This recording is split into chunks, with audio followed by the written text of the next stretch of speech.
because this is from Realtor.com.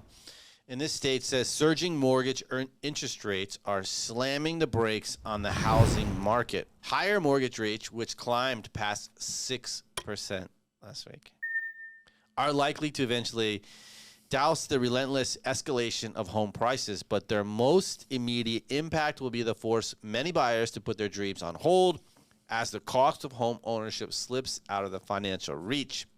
It says whenever you get mortgage rates moving up that fast, it's just a shock to the system. It's almost paralyzing potential home buyers, said Rick Palacios, director of research at John Burns Real Estate.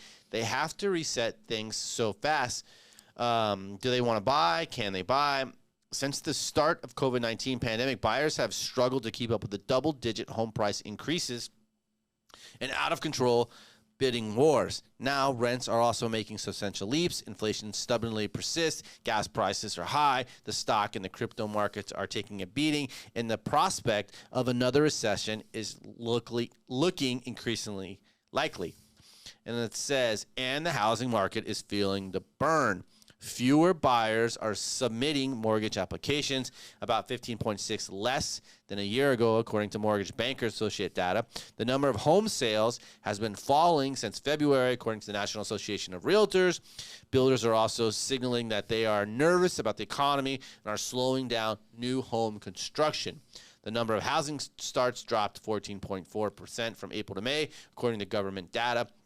The declines for single-family starts and declines for home builders' sentiment are clearly flashing recession warnings. That's said by Rob Diaz, chief economist of National Association of Home Builders. Housing is a leading sector of the economy. It will typically decline before the rest of the economy, and we're seeing the evidence of that now, says Diaz, but it's going to be the first one to show weakness, and it's going to be the first sector to show a rebound. And with the U.S. Federal Reserve expected to continue hiking its short-term interest rates in the quest to tame inflation, and mortgage rates aren't expected to go back to 3% like they were, the time last year. They said 3%, but they were just slightly below. 2.5, 2.6%. Yeah, they were ridiculous. Mortgage rates are different from the Fed's own rate, but they typically follow the same trajectory. The Fed's rate is likely to keep going on this year until inflation begins dropping. This is making many folks nervous that another recession is imminent. The average mortgage rate jumped up more than half a point to 5.78 in the week ending June 16th, according to the Freddie Mac. However, this was an average of rates through the week. In the past few weeks, lenders were offering rates above 6% for these 30-year fixed rate loans. It's pretty eye-popping just how drastically things have changed from a year ago, says the Realtor.com chief economist Daniel Hay. For home shoppers, it is a completely different ballgame than it was a year ago. Mortgage rates today are 65% larger than they were just a year ago. When home buyers were already grappling with the steep run-up in prices, that means home buyers today would be paying 65% more to own the same house due to higher home prices coupled with mortgage rates. This calculation assumes buyers are putting down 20% in a medium-priced home and does not include property taxes, insurance costs, or homeowners association fees. It's huge, says Hale of Increase. People are freaking out about inflation, up 8.6. Inflation for home buyers is up significantly higher. Now, this goes on and says, will home prices finally fall? As well as construction is expected to slow down, worsening the housing shortage.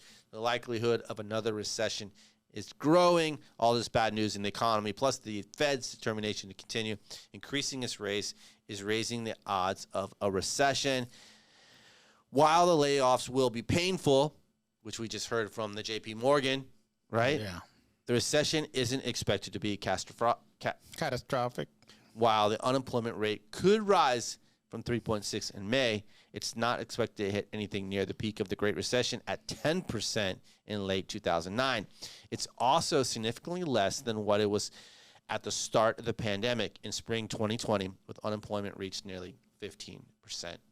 I think the pandemic is just I see the pandemic being thrown around a lot. The pandemic, it's almost like a little hiccup. It is a hiccup when you talk about unemployment numbers because they kind of rebounded to some degree. But when I see this eye-popping number of 65%, if this is 65% with 20% with somebody putting 20% down, I think this number's higher.